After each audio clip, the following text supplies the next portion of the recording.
Something inside so strong. Oh, something inside so strong.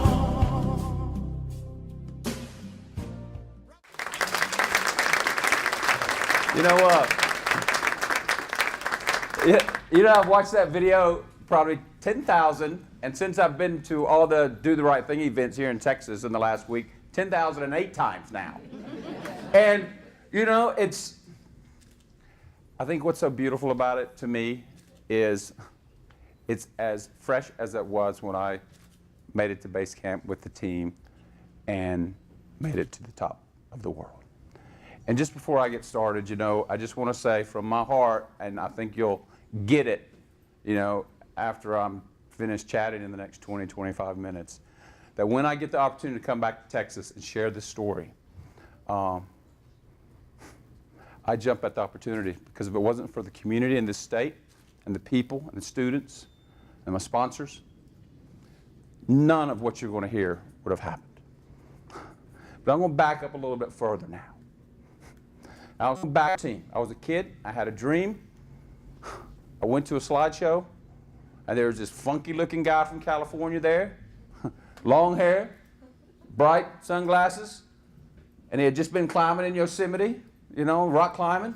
And I'm sitting there as a kid, from a pretty messed up family, and I'm looking at this guy, and I'm thinking, well, if he can go rock climbing, maybe I can also go rock climbing.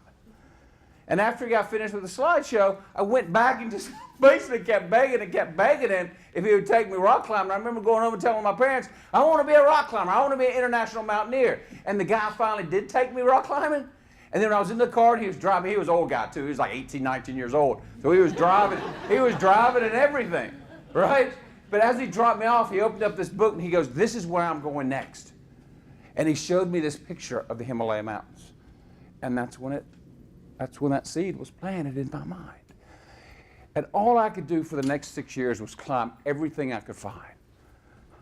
And finally I decided I need to go outside of the U.S. to some higher mountains, and I organized this expedition down into Mexico. I'm not going to spend a lot of time on this, but I was climbing with 3 buddies. I'd never been this high in altitude. My buddy falls, yells out, Guller, I'm falling. I look back. He pulls me and my climbing partner down almost 2,500 feet. My partner died, best friend died the second day, broke my neck, lost my arm, and thank God they found us. Now, as a 20-year-old kid, with this idea to be this international mountaineer, I thought that dream was done. There's not a lot of one-armed guys climbing the highest mountains in the world out there. There wasn't any then. I thought it was over. And, I kid you not, for the next sort of 8, 10 years, I made a lot of bad choices. And I gave a lot of people a lot of reasons to give up on me. But a few stuck by. And sort of all the way around the world, I ended up in Austin, Texas. And this director of a nonprofit heard that I was in town. I had climbed some other mountains, and there was some media. Heard that I was in town and called me up, invited me out to El Paso to speak at his annual convention. And at that time, I hadn't been in Austin very long. I didn't even know where the hell El Paso was, right? But I'm like, you send me an air ticket, I'll come, sure. So I go out there, and as they're wrapping it up, I start giving this slideshow, just a basic slideshow. And I'm looking out at the audience, about the same in numbers as we are. And I notice about half the audience have varying degrees of physical and cognitive or mental disabilities. And some quite severe. But what I saw as I looked out was not like sadness. Because beside them, I saw their mothers, their fathers, their partners, their husbands, their wives, their sons, their daughters, their attendants, their friends. And it was like this wash came over me. It's like, wow. How can everybody be feeling so good when they've had such or many challenges in their life? And at the end of the slideshow, this guy holds up his hand, and he is struggling for me to see it. He's got to tell me something, right? I walk back to the back of the room, and here this guy is, and his hand is he's with just one part of his body pushing with everything that he's got. And I asked him, yes, sir, what is your question? He said, Mr. Guller, would you ever take somebody like me to some of the places that you've been to? And I'm looking at him, and I see that he can only move one part of his body. He's in a wheelchair. And I'm thinking in my head, this guy's got to, we're great friends now, but I'm like, this guy's got to be crazy. I mean, just getting on off the airplane and going into some of these very, very poor countries, right? And that's when I was like, Guller, you don't have that right. You can't make that decision for somebody else what they want to achieve or what their dreams are. What you can do is provide opportunity, perhaps, a chance, be with them, right? And I kind of call that looking beyond what you see. And in the Sherpa world, in the Himalayas, it's looking beyond color, beyond gender, beyond disability, beyond even culture. The Sherpa people say when you look into somebody's heart, anything is possible. And I tell you, we exchanged phone numbers. 2 weeks later, NPR picked up this PSA that I'd put out. We had a full team within like a month, 30. 14 of them had varying degrees of disability. Some paraplegic, quadriplegic, hearing impaired, visually impaired, other arm, leg amputees. I had some local people from the mountains that had lost their arm due to like cobra bites that were part of this, and leg that were part of this expedition. And then friends and supporters and people basically that believed in equality. I had minus $187 in the bank. When I put pen to paper, this expedition was almost $500,000. And you just think for a second, this guy with this English Carolina funky accent go knocking on doors in Central Texas, asking somebody, hey, I want to become the first guy to climb Mount Everest with one arm. Before that happens, I'm going to lead the largest cross-disability team to the base camp in Mount Everest. How about writing me a check for $100,000? You know, 300 plus doors I knocked on before people started understanding that this was about compassion and passion and teamwork and appreciation and equality. That's what this expedition was about. And when all of those things were in the same pot, you know, it's amazing what can happen. We got the money finally. It took almost 2 years, but we got the money.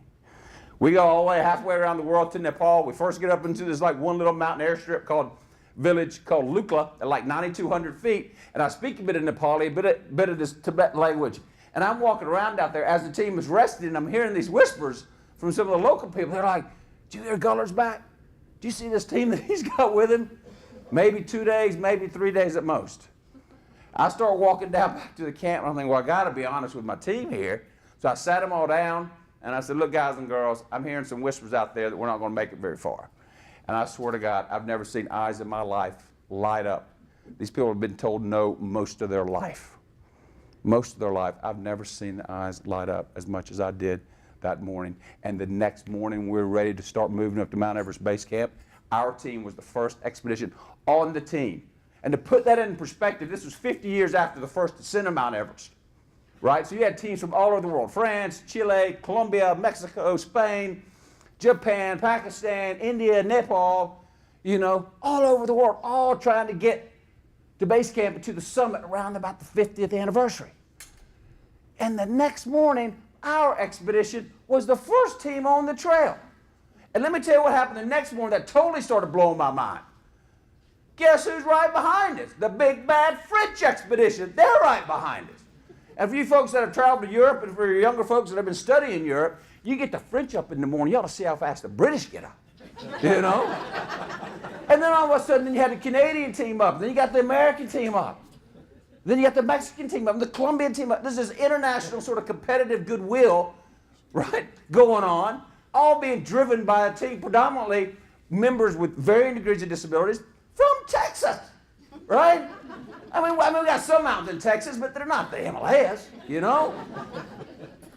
And we made it past day 2, day 3, and we make it to this village. I won't ask you the name of this village later, but day 7 is called Pangboche. The top of this village is this very, very old man. And when I say old, I'm not joking. This dude's like 400 plus years old, right?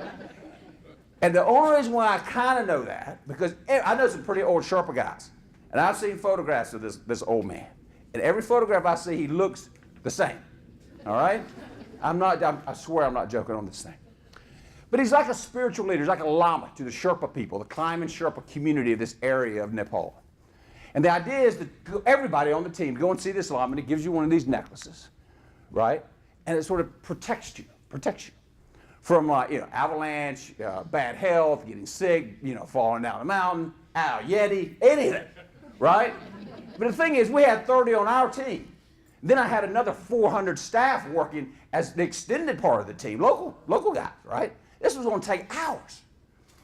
So me and Nima, we're sort of strategizing, like how we're going to go up to the top of this hill and convince this like 400-plus-year-old man to come down and spend the next 4 hours of his day, put a necklace around 400-plus people's neck, right?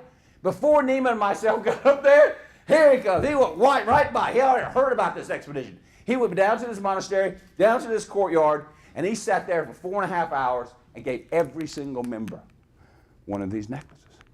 You know, it took forever, it seemed. But it was beautiful, beautiful. And as we're about to leave, one of the members from Texas, who was in an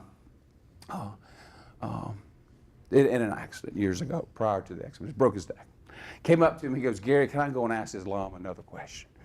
And this Lama speaks this old, like, Tibetan language. It's very hard to learn. So I get an interpreter, and this person comes up to this old man. He says, can you just give us like one word that we can use when the going gets tough? 'Cause it was about to start getting really tough. We're at 15,000 feet now. We've got to go to 16, 17. It's going to get colder. We're going to move a lot slower. You're going to have all the issues due to high altitude. And this Lama looked at him, and this Lama said, this old man said, Lungta, L-U-N-G-T-A. Very easy definition of this is, in Tibetan language, it's wind horse. But another definition that I like is kind of like, you know when you all sort of came up here and other people are already sitting down and it kind of felt really good? You know, we're all on the same page here for the most part. We're trying to do and trying to make a better world, right? You know, that's Lungta, that kind of energy. Sort of this acceptance of everyone, regardless of past, future, where you're from, money, doesn't matter. Just acceptance. This is Lungta, right? And another way, you know those nights when you, or those mornings when you wake up and you had a great sleep, you take this nice shower and it's like you can feel every sort of bead of water coming down your body, feeling great, right? You get in front of the mirror, start drying yourself off, and you're looking in the mirror and you're really liking what you're seeing, you know? Those mornings, you put your clothes on, everything just fits really, really nicely. You get into your car, you go to your class, there's no red lights, it seems.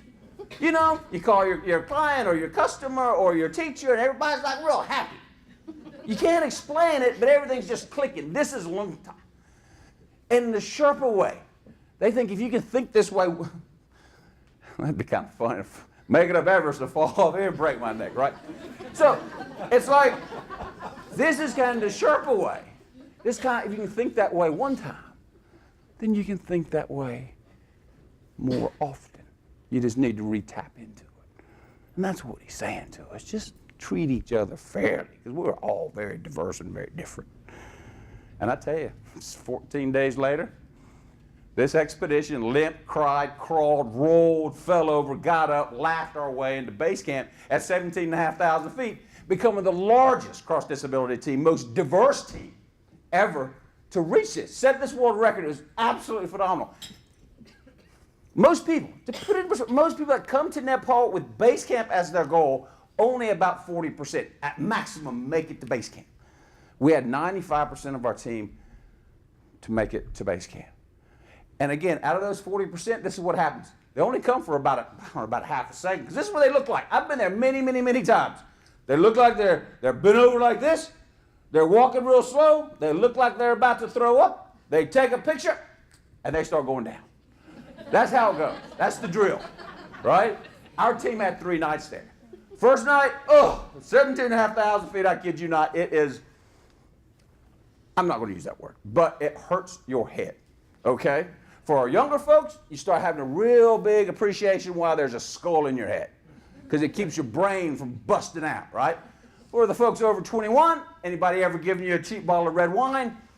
You know, you had one too many glasses, that kind of headache, right? But when you wake up the next morning and you get through that and you start drinking tea, start having breakfast, you know, all of a sudden everything becomes clear and you unzip your tent, and I kid you not, it's the most beautiful sight you would ever see in your life, because you're right at the bottom of this like amphitheater of the world's highest mountains. And we celebrated a bit that day, and that afternoon Sherpa comes up to me and he says, Gary, I got this great idea. And I looked at Mr. Sherpa and I said, all right, but come over to my tent and just keep it kind of quiet. We've had a tough 22 days here. And he came over to my tent and he's like, Mr. Guller, let's all go ice climbing in the morning. And I looked at Nima, and I'm like, Nima, can't we be happy with the success that we've achieved? I mean, look what's been accomplished here. Why don't we need to go ice climbing? I call this like Sherpa power, right? Because if you ever know about Sherpa people, they always go above and beyond. And his idea was that all the hard work has already really, truly been done, the hardest work. Now we're only 100 meters from doing a little bit more, and that's the beauty. That's the beauty, right? We can always do just a little bit more. I mean, all of us, really. And that next morning, we all woke up. My Sherpa friends were out there, put the safety line. Every single one of the members made it to the top of this ice climb. It wasn't a textbook ice climb. It didn't matter. But we all made it. And if you're wondering, well, how'd the guy do this in a wheelchair? Well, the ones that could get out and use their muscles in their arms, they pulled themselves up the road. The ones that couldn't, we were such a tight team. Everybody was right around them, and we assisted in any way that was necessary. But we all made it to the top. I called a big old Russian friend of mine that had a big Russian helicopter, brought that up to base camp. Most of the team went down to Kathmandu and back home. The climbing phase of this expedition was about to happen. From base camp to the summit, you establish 4 higher camps, 1, 2, 3, and 4, at different altitudes. And a lot of people don't realize it takes 6 weeks to climb to the summit of Everest from base camp. And first you take some gear up to camp 1, you drop it, you go back down to base camp, you're so tired you rest for a few days. Then you go, back up to camp 1, take some gear to camp 2, go back down to base camp, and you rest for a few more days, like a yo-yo, and you do this for 6 weeks. But to get from base camp to camp 1, you got to go through what they call this Khumbu ice fall. And I describe it 2 ways. One, it's this glacier, it's this sea of moving ice that makes horrific sounds. There's holes you can't see the bottom of. There's parts of people's bodies that have fallen in those holes years ago that they've been churned up now, right? Can't get your head around that one? Okay, this is another way that I describe it. You remember those fairs that used to come through town? They still probably come through town. They're in town for like 2 or 3 weeks, health and safety shuts them down, they go to the next village, right? Knows what I'm talking about. The coupons, the hot dogs, the popcorn candy, you never win the games. And we always try though, don't we? Especially in front of our girlfriends or our kids, right? Right? But that kind of, okay. So you remember we used to get on the ride and you give that really interesting looking person all of your coupons, right? And you'd sit down, they'd put that bar across your waist, and it seemed like it was always too tight, for me anyway, it was always too tight. Then they start cranking up that motor, and you start turning a little bit like this, and just as that motor gets a little bit louder, you look down at your feet and you see a bunch of loose nuts and bolts, right? You ain't getting out of that ride until that man shuts the motor down, right?